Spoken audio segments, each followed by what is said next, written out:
कमर दर्द 20 से 25 सालों में? पहले तो ये 50 साल में होता था। चलिए जानते हैं आजकल यंग लोगों में कमर दर्द इतना ज्यादा क्यों हो रहा है। हेलो, मैं हूँ डॉक्टर दिव्या, आपकी orthopaedic and spine specialist at GS hospital Bhopal. सबसे कॉमन है हमारी सिडेंट्री लाइफस्टाइल। हम 6 से 8 घंटे डेस्क पे बैठते हैं बिना ब्रेक लिए, कमर को बिना स्ट्रेच किए। इस कारण से हमारी कमर में एक्सेस प्रेशर पड़ता है। सेकेंड रीजन है वीकेंड पे हम चिल करते हैं, वो भी टीवी के सामने। लंबे समय 2 से 3 घंटे फोन चलाते हैं, स्क्रॉल करते रहते हैं और ध्यान नहीं देते कि हमारा पोस्चर उस टाइम पे कैसा है। रीजन नंबर 2 है हमारी स्पाइन अपने नॉर्मल एज से जल्दी एज हो रही है। ऐसा क्यों है? भले हम हैं 30 साल के, लेकिन हमारी स्पाइनल एज 40 या 45 ईयर्स की हो जाती है। ये इसलिए हो रहा है क्योंकि हम मूव नहीं हो रहे हैं और movement is equal to hydration. जब हमारी स्पाइन मूव कर रही होती है तो उसमें बेटर सर्कुलेशन होता है और हाइड्रेटेड रहती है। इस कारण से वो अर्ली डीजनरेट हो रही है, डिस्क खराब हो रहा है। बल्ज होने के बाद उसका मटेरियल अंदर से बाहर निकल जाता है, जिसके कारण हमारी स्पाइनल कॉर्ड में प्रेशर आता है। रीजन नंबर 3 है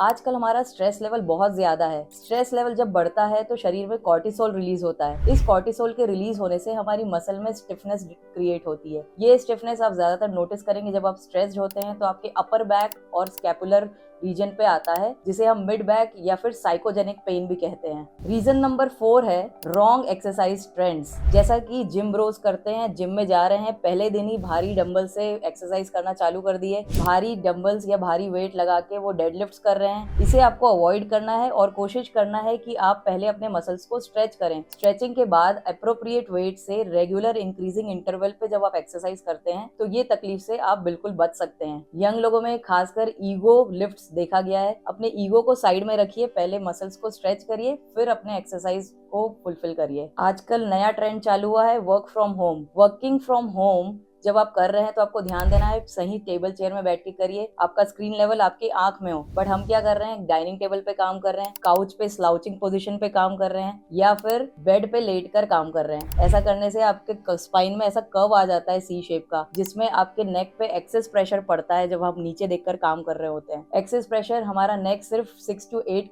kgs का वेट थोड़ी लिमिट तक बेयर कर सकता है। इससे ज्यादा प्रेशर कॉन्स्टेंटली हमारे अपर नेक पे स्ट्रेन डालता है। आपको कभी भी पेन डे 1 पे स्टार्ट नहीं होगा। रॉन्ग पोस्चर, मसल स्टिफनेस और कंटिन्यूअस एक्सेस प्रेशर सेम तरीके से रेगुलर इंटरवल पे अगर आपको मिलते रहेगी, तब आपका पेन जाके महीने 2 महीने के बाद इंक्रीज होता है। आप नोटिस करेंगे जब भी आपको पेन स्टार्ट होता है, आप अपने माइंड में रिकॉल करिए कि कितने दिन से आपका ये बैड पोस्चर चालू है और आपने लाइफ में क्या चेंजेस लाए हैं उसके बाद से आपको ये प्रेशर स्टार्ट हुआ है। तो अब हमें करना क्या है? राइट वे फॉरवर्ड ये होगा कि हमारी स्पाइनल एज और हमारी एक्चुअल एज को मैच कराना। इसका मतलब हमें नोटिस करना है कि हम सही पोस्चर पर बैठे हर समय, जो भी काम कर रहे हैं उस समय बीच बीच में उठ के स्ट्रेच करें, अपनी मसल्स को वार्म अप करें अगर एक्सरसाइज कर रहे हैं तो, या और अपने बॉडी को हाइड्रेटेड रखें। अपनी स्लीप क्वालिटी को इंप्रूव करें, अपने स्ट्रेस को मॉनिटर करें, क्योंकि स्ट्रेसफुल सिचुएशन पे हमारा बैक एक बहुत ज्यादा बढ़ जाता है। आपके करियर और आपके ड्रीम्स डिपेंड करते हैं आपकी स्पाइन पे, तो उसे इनकन्वीनियंस मत समझिए और उसे स्ट्रॉन्ग रखिए। अगर आपका दर्द 2 से 3 हफ्ते रहता है और आपके कोई भी पेन किलर्स लेने में ये कम नहीं हो रहा है, तो जरूर अपने नजदीकी ऑर्थोपेडिक सर्जन से कंसल्ट करिए।